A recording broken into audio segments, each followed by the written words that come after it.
주와 같이 되기를 내가 항상 원하니 주님 뜻을 따라서 살아가게 하소서.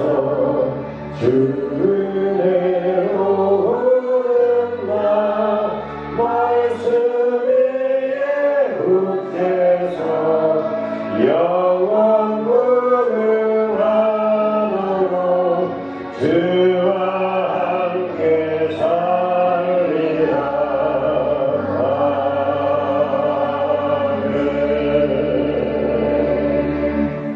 홍석희 권사님 나오셔서 기도하시겠습니다.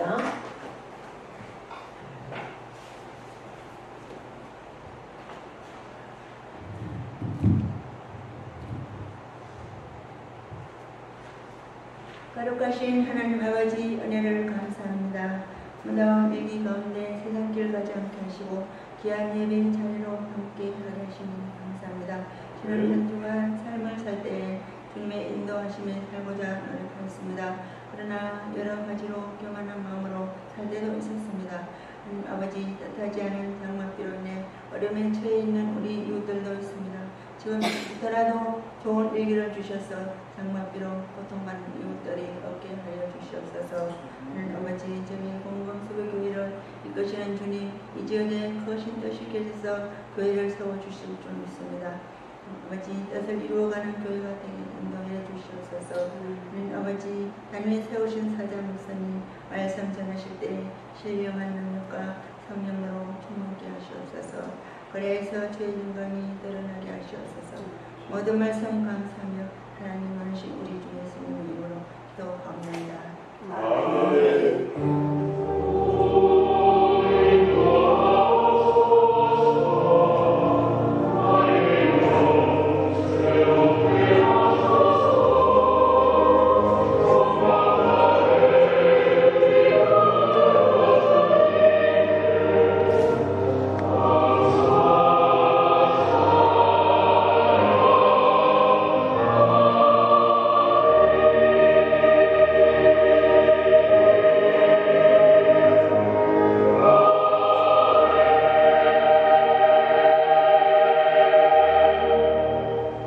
찬송 268장입니다.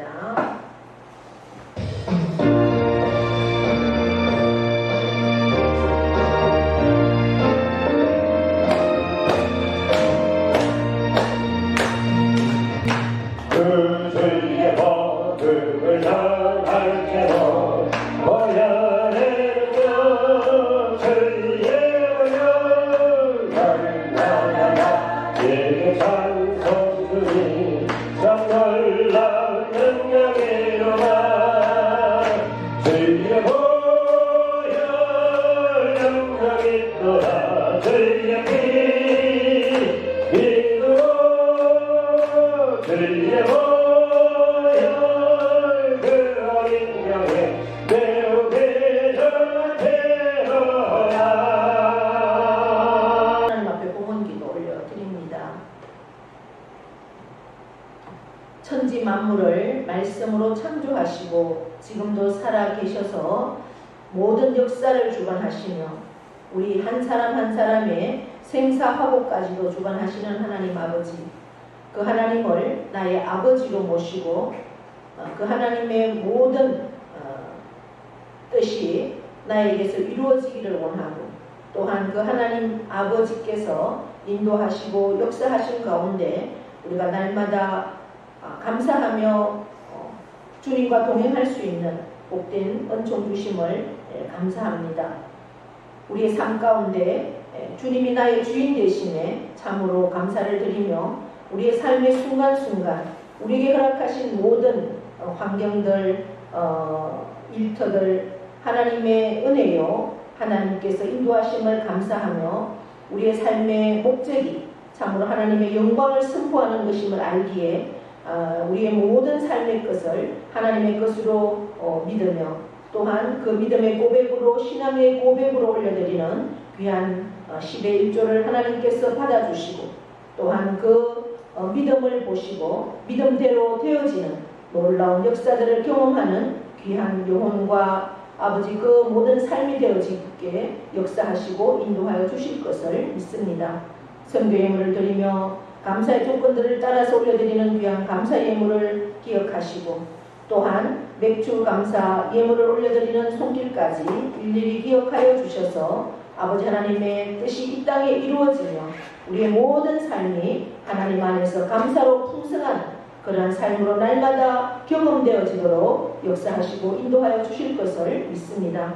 주일 예물을 드리는 손길들 일일이 기억하여 주셔서 하늘의 것으로 땅의 것으로 날마다 채우시고 역사하시고 인도하시는 하나님을 경험하게 하시고 그 하나님의 놀라운 뜻을 이 땅 가운데 선포하며 구제하고 선교하고 구원하며 아버지 하나님의 놀라운 사랑으로 이 땅의 영혼들을 품고 그들을 위하여 기도하고 그들을 사랑으로 인도할 수 있도록 우리 마음 가운데 충만케 하시며 물질로도 풍성하게 채우셔서 그들 가운데 아버지 하나님의 놀라운 사랑을 흘려보낼 수 있는 우리 모두가 되어지도록 복의 복을 더하여 주시옵소서. 아버지 하나님께서 우리의 모든 예물 받으시고 하나님의 놀라운 은총으로 인도하여 주실 것을 믿고 감사드리며 예수 그리스도의 이름으로 축복하며 기도하옵나이다. 아멘.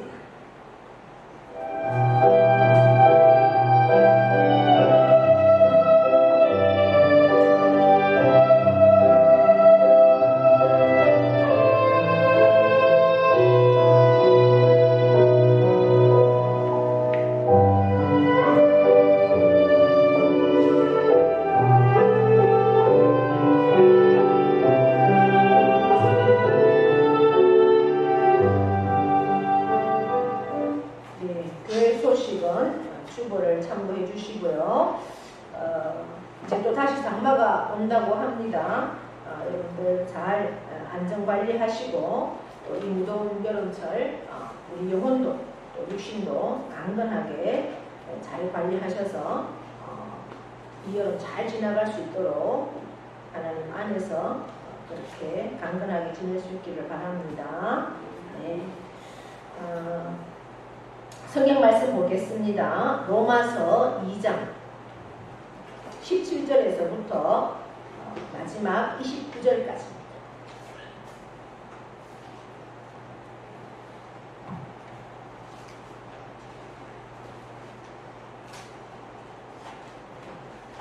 교독하겠습니다.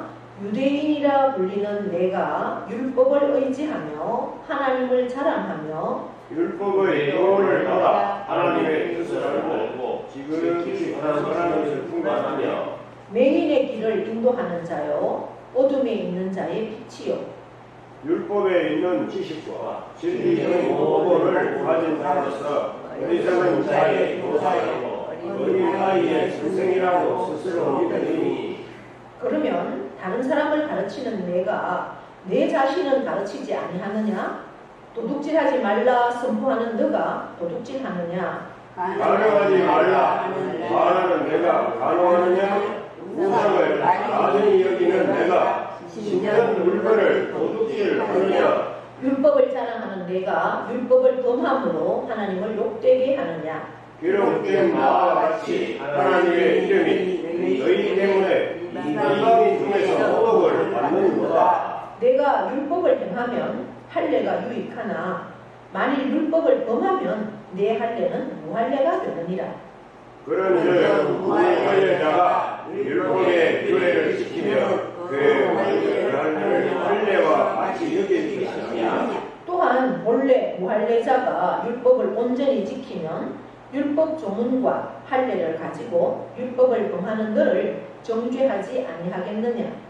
무릇 표면적 유대인이 아니요 표면적 지신의 할례가 아니니라. 29절 함께 있습니다. 오직 이면적 유대인이 유대인이며 할례는 마음에 있으니 영에 있고 율법 조문에 있지 아니하는 것이라. 그 칭찬은 사람에게서가 아니요 다만 하나님에게서니라. 아멘. 명령 선포하겠습니다. 시작! 이스라엘 뛰어나 그대로 되며 하나님 보시기에 좋았더라. 잘 됩니다. 더 잘 됩니다. 갈수록 더 잘 됩니다. 감사합니다. 더 감사합니다. 감사의 기적이 일어납니다. 네. 자, 우리 옆에 분과 인사합니다. 오늘도 우리는 이겼습니다. 네. 오늘 예배 자리에 나온 여러분, 네, 사랑합니다. 네, 축복합니다.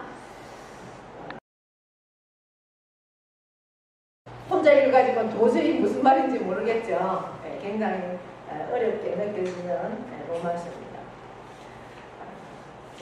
계속해서 2장 17절에서 29절 말씀, 오늘 제목을 할례를 받기는 받는데 마음에 받으라 이렇게 정했습니다.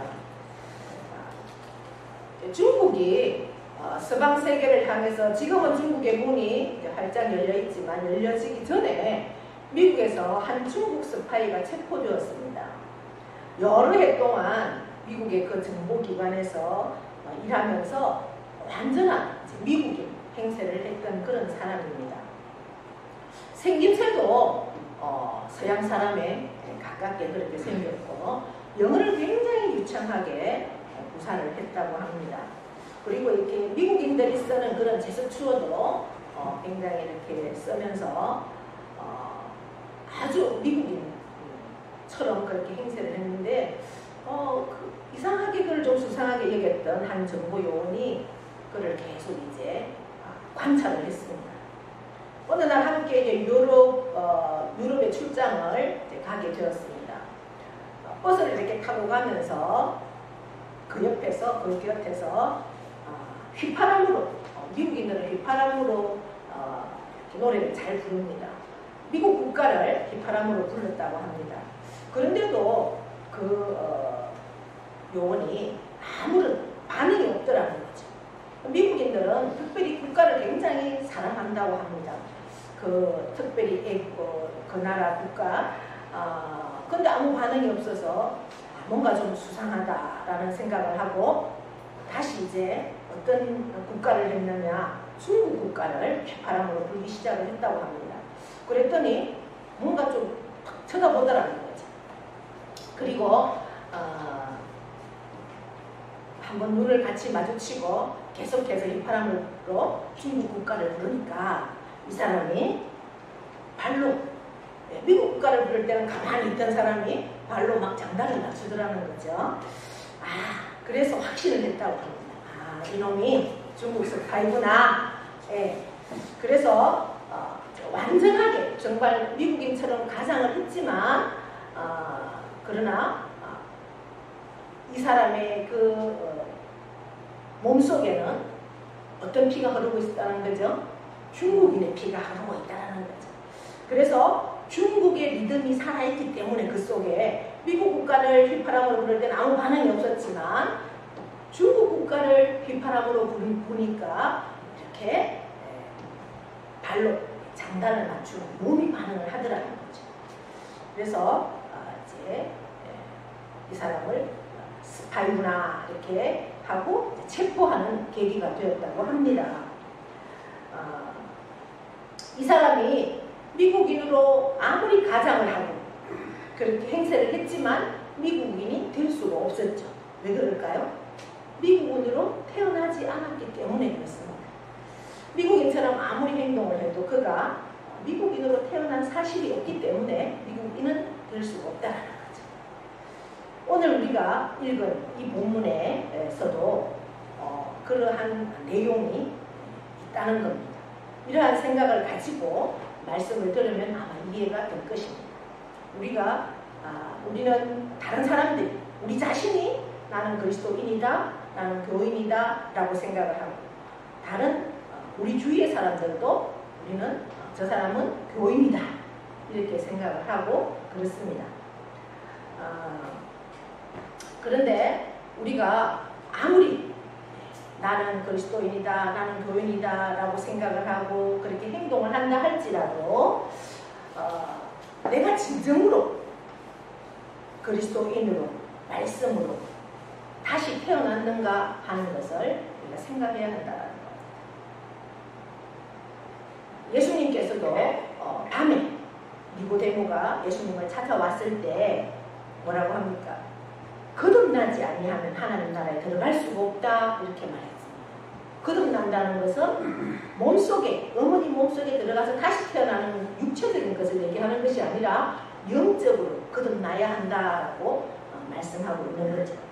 내가 정말로 영적으로 말씀 안에서 예수 그리스도가 나의 구세주이고 나의 주님으로 태어나지 않았다면 나는 교회 생활을 아무리 오래 해도 교인으로서는 내가 나도 교인이다 생각하고 그렇게 행동할 수 있다 할지라도 아직 나는 교인, 예수님께서 인정하시는 크리스찬이 될 수 없다는 그러한 사실입니다.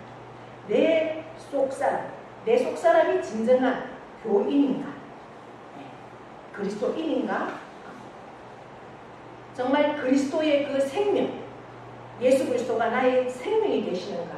그 예수 그리스도에 대한 그 사랑, 그 생명이 나와 무관하지는 않는가? 나는 그 생명 앞에 나의 생명을 온전히 떼어드릴 수가 있는가라는 사실을 우리가 생각해 보아야 한다는 겁니다.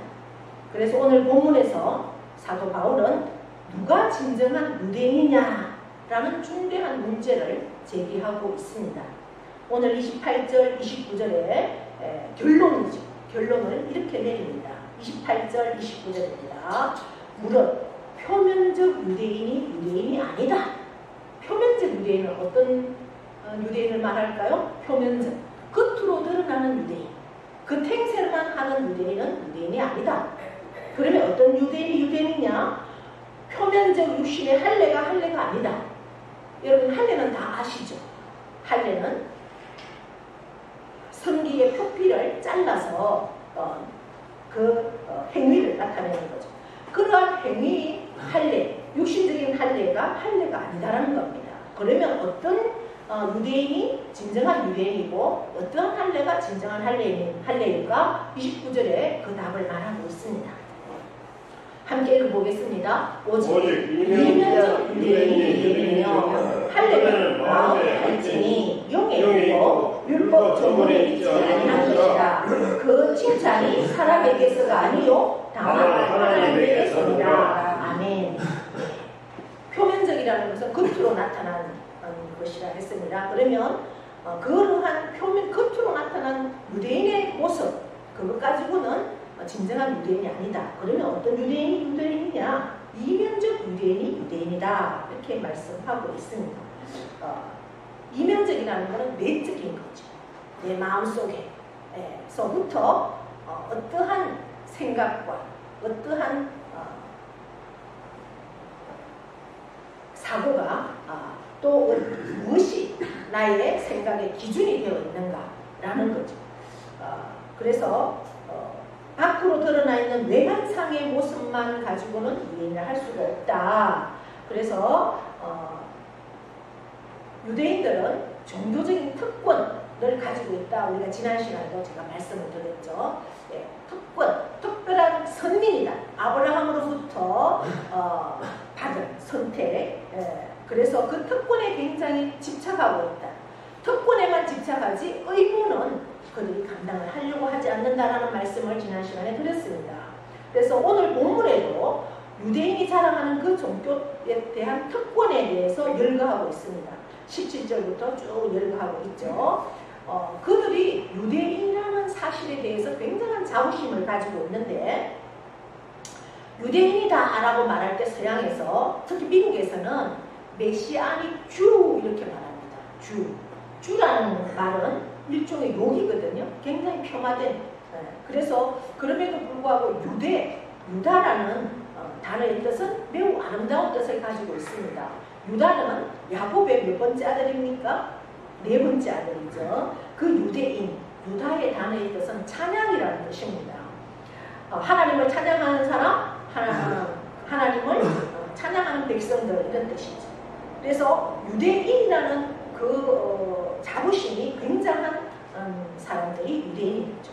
내가 유대인이 되었다. 그거는 굉장한 특권이라는 것을 생각을 가지고 있습니다.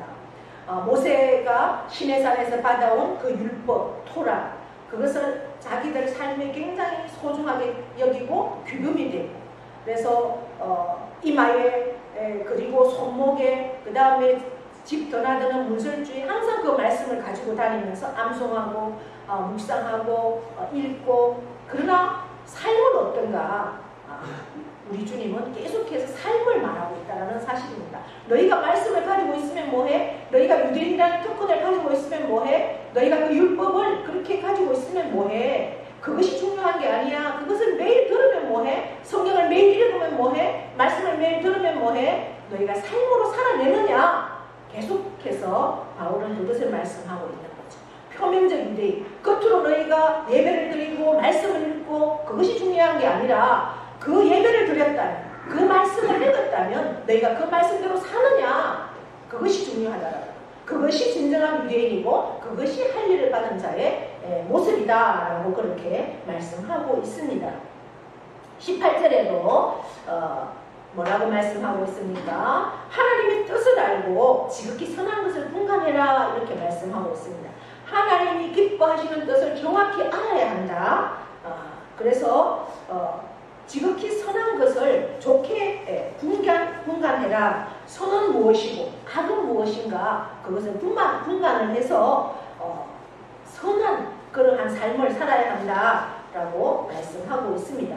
위에 유대인들은 하나님이 기쁘게 여기시는 바 선이 무엇인지를 알고 있는 사람들입니다. 그래서 마땅히 그렇게 살아야 한다고 동의하고 있습니다. 그럼에도 그렇게 진정으로 살고 있는가라는 것을 바울 사도는 말하고 있다라는 거죠. 우리에게 베풀어 주신 종교적인 특권에 대해서 우리가 감사는 하지만 그저 그렇게 사는 모습, 결단하고 하나님 앞에 사는 모습이 없다라면 예수님께서 바리새인들에게 지적한 너희는 패칠한 무덤과 같다.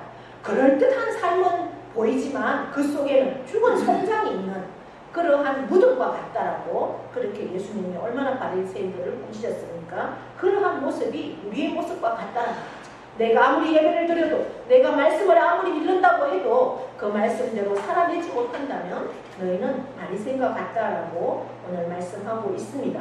그래서 우리가 이 말씀을 통해서 깨닫고 결단하고 나아가야 할 것은 뭔가, 하나님께서 나를 택하여 주셨습니다.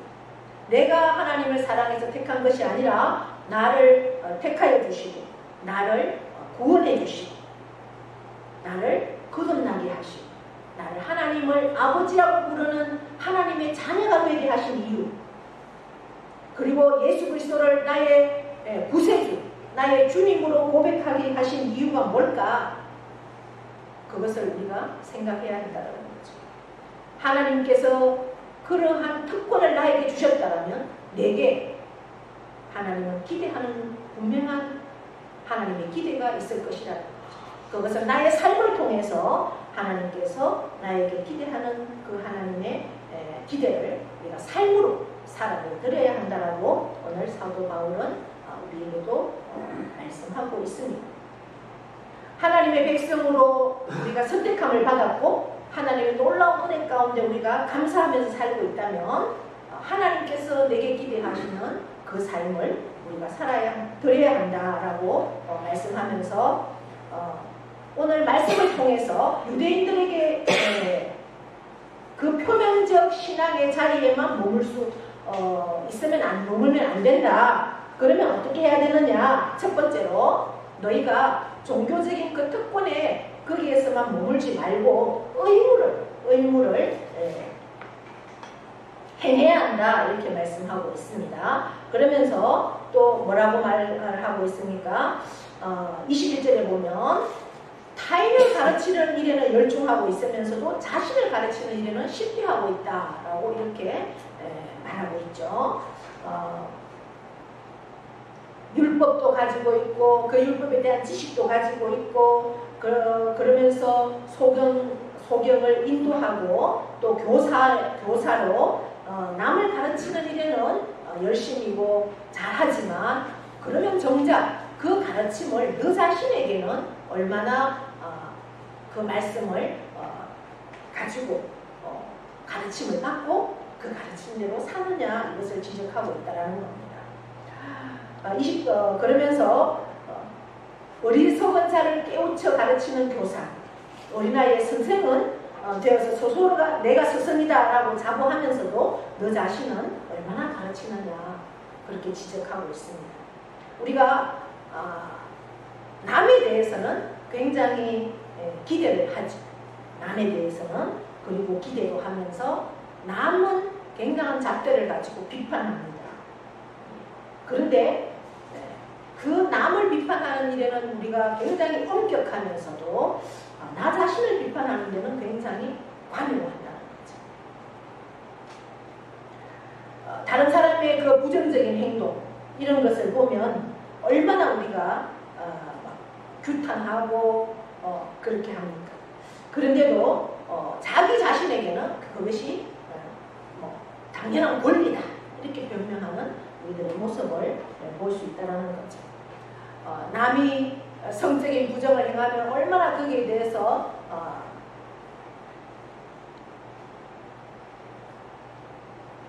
정죄하면서도 또 나 자신에 대해서는 굉장히 변명하고 그러한 모습들, 또 다른 사람들의 어떤 그 종교적인 것도 우리 기독교, 예수를 믿지 않는 다른 종교의 사람들에게는 우상숭배다, 우리가 그렇게 지적하면서 우리가 성경에서는 우상숭배를 뭐라고 지적하고 있습니까? 말씀하고 있습니까? 우상숭배는 탐심이다. 내게 가지고 있는 욕심, 내게 가지고 있는 탐심이 바로 우상숭배다, 이렇게 지적하고 있다는 거죠.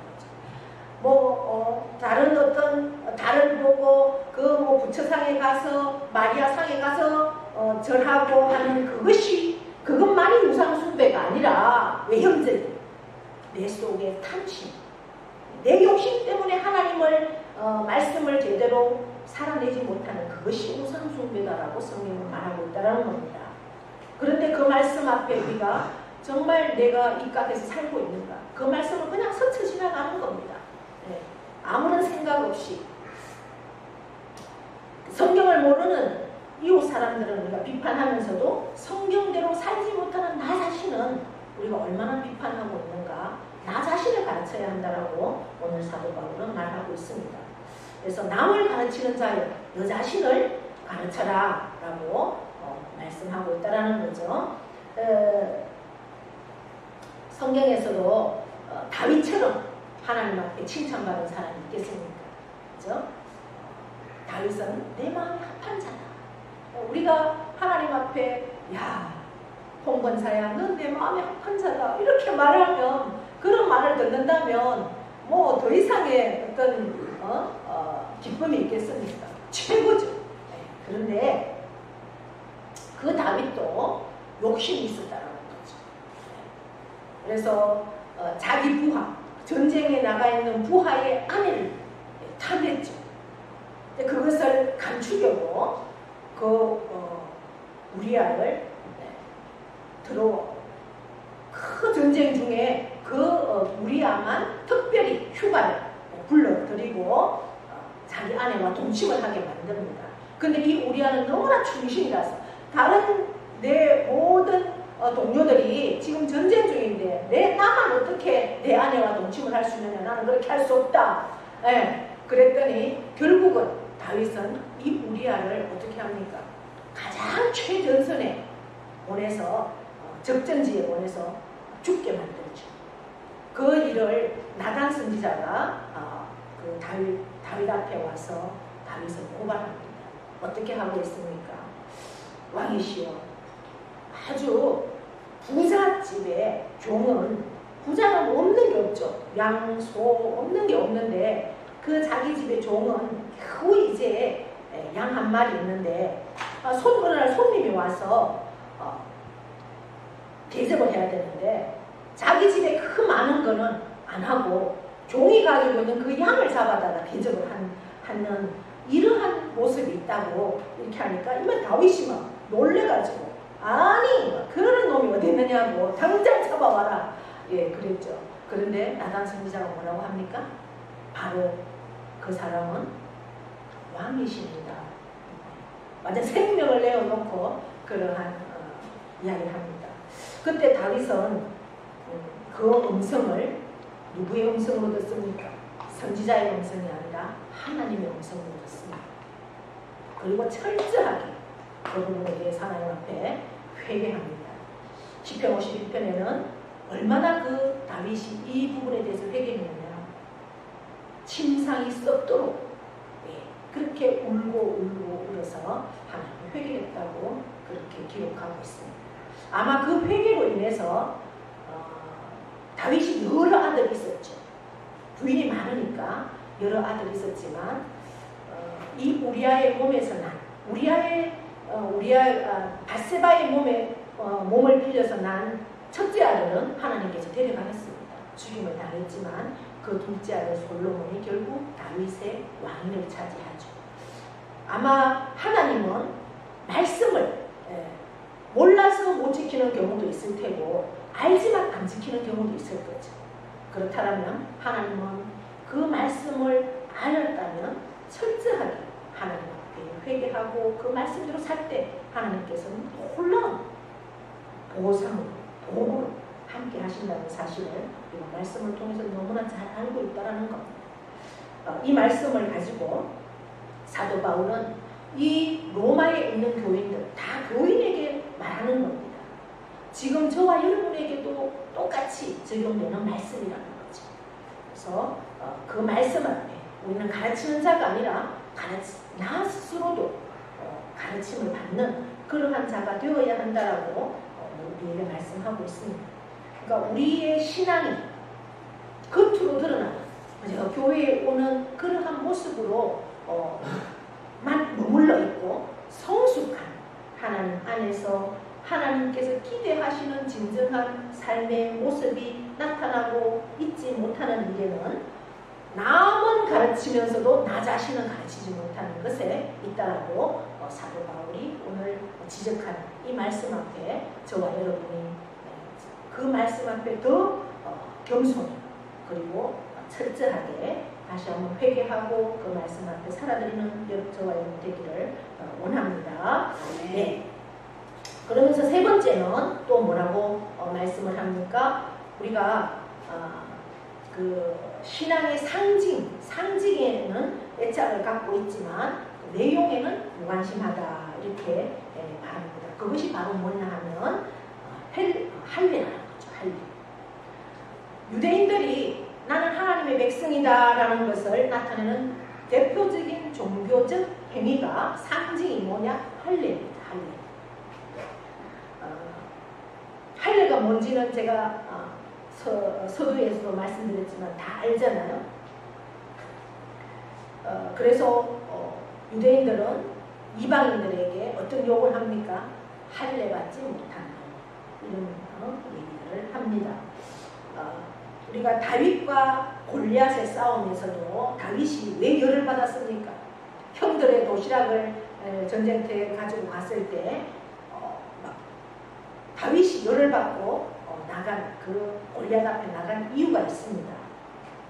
그 골리앗이 하나님을 모독했죠. 자기들은 할례 받아 하나님의 백성인데 하나님을 모독한 저 할례 받지 못한 놈에게 우리가 모독을 당한다는 그것 때문에 너무나 의분을 가지고 다윗이 그 골리앗 앞에 나갔던 그런 모습을 우리가 보게 됩니다. 이 할례는 하나님의 백성이라는 그 외적인 상징입니다. 그래서 할례자냐 무할례자냐 이것을 주장할 필요가 없는데 중요한 것은 뭐냐? 그 할례를 받았다면 그 할례에 합당한 삶을 살고 있느냐, 그 상징이 중요한 게 아니라 삶의 내용이 중요하다. 오늘 그렇게 말씀하고 있습니다.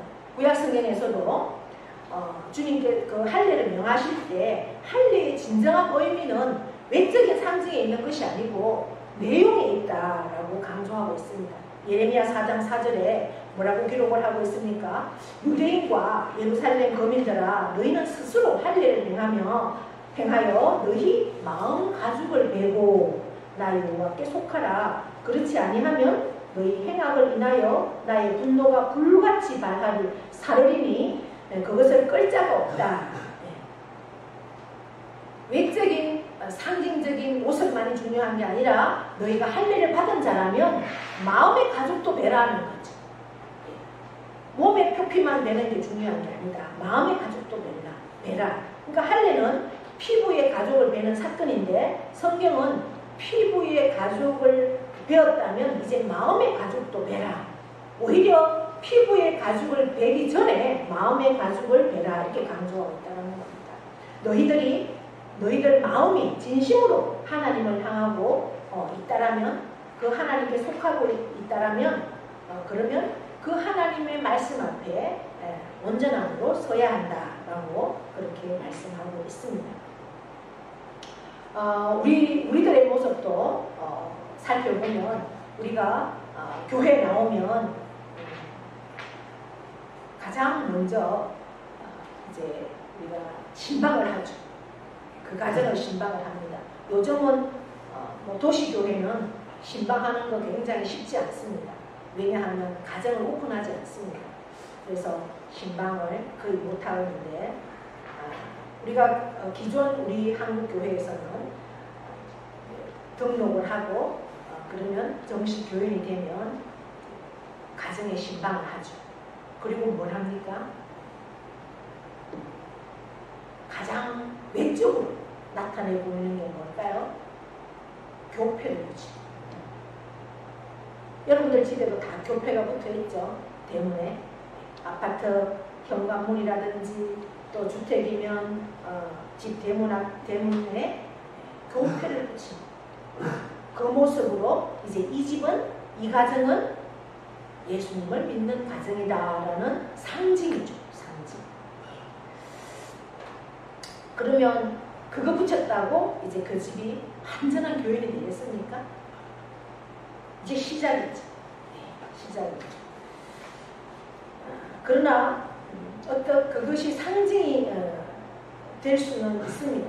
그래서 아마 그 교패를 보고 들락거리면서도 어쩌면 마음의 거룩함을 가질 수도 있을 것입니다.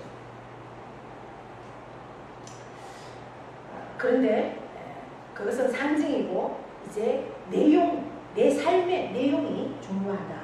오늘 그렇게 말하고 있습니다. 우리는 지금은 할례는 행하지 않습니다. 그러면 뭘 행합니까? 이제 교회에 와서 어느 정도 말씀도 배우고 교회에 이제 적응을 하게 되는 6개월, 1년의 시간이 지나면 우리는 세례식을 가지죠. 세례도 아름다운 신앙의 모습이고 상징입니다. 이제 세례는 나의 옛 모습은 이제 다 죽습니다. 죽었습니다. 이제 나는 다시 태어납니다. 이러한 상징을 가지고 있죠. 그런데 그 세례를 받았다고 세례받은 사람의 그 모습, 삶은 얼마나 바꿔지는가 우리가 그것을 또 다시 한번 생각해 봐야 한다는 겁니다. 내가 진실로 주의 말씀에 순종하고 또 그 열망이 내 삶의 감격 속에 있는가라는 것을 다시 한번 어떤 상징의 모습보다는 내용적인 모습에서 우리가 가지고 있어야 한다는 거죠. 그래서 우리가 그 모습으로 드러나는 데에는 굉장히 집착하지만 내용은 우리가 추구하지 못하는 그러한 모습을 다시 한번 하나님 앞에 회개하면서 이 말씀 앞에 표면적, 겉으로 드러나는 상징적인 모습이 아니라 이제는 내면적, 내 마음 깊은 곳에서 정말 그 할례도 상징적인 할례가 아니라 마음의 할례. 그래서 내 삶의 그리스도인으로서의 내용을 가지고 살아야 한다라는 것을 다시 한번 깨닫고 내 마음 깊은 곳에서 나의 구주가 되신 나의 주인이 되신 그 주님 나를 먼저 사랑하셔서 나를 찾아오신 주. 그 주님이 나를 다스리기를 원하시고 나의 모든 삶을 내어드리기를 고백하고 그 주님 말씀 앞에 나아갈 때 나를 그 주님은 온전히 인도하실 줄 믿습니다. 그럴 때 내게 주신 그 나의 삶의 모습은 연약할지라도 그 모습 앞에 순종하며 나아갈 때 우리는 작지만 아름다운 열매들을 맺기 시작할 것입니다.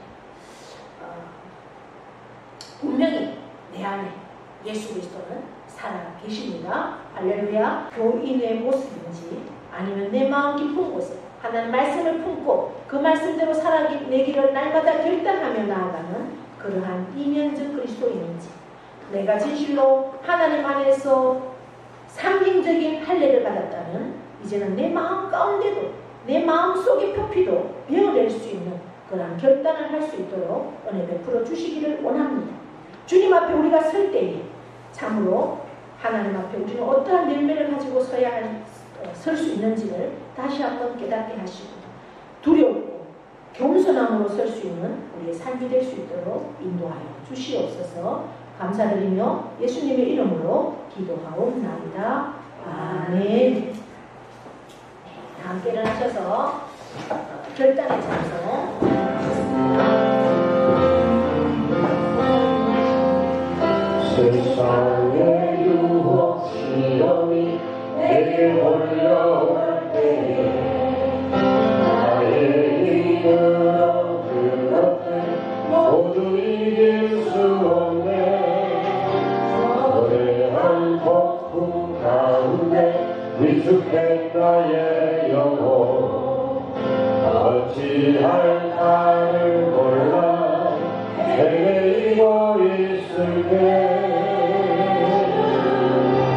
그 찬양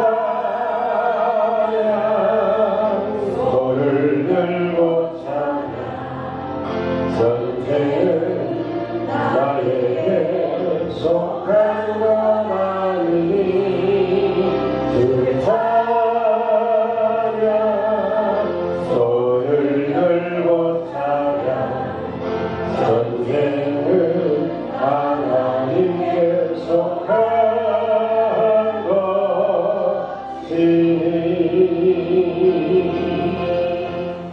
이제는 우리 주 예수 그리스도의 은혜와 하나님 아버지의 크고도 영원하신 사랑하심과 성령님의 교통 위로하심의 역사가 너는 마음의 할례를 받은 자냐고 오늘 우리에게 질문하시는 그 주님의 질문 앞에 우리는 무엇으로 대답할 수 있겠습니까? 표면적으로 남들 앞에서는 교인이라는 이름을 우리가 달고 있지만 참으로 내 마음속에는 하나님 말씀을 붙들고 그 말씀 앞에 결단하며 나아가고자 하는 그 마음이 있는지 다시 한번 우리 자신을 돌아보게 하시고 묻게 하시고 그 말씀 앞에 온전히 결단으로 설기를 원하는 사랑하는 모든 심령 위에와 그 가정과 자녀와 일터와 농토와 기업 위에 영원토록 함께 하시기를 축원하옵나이다. 아멘.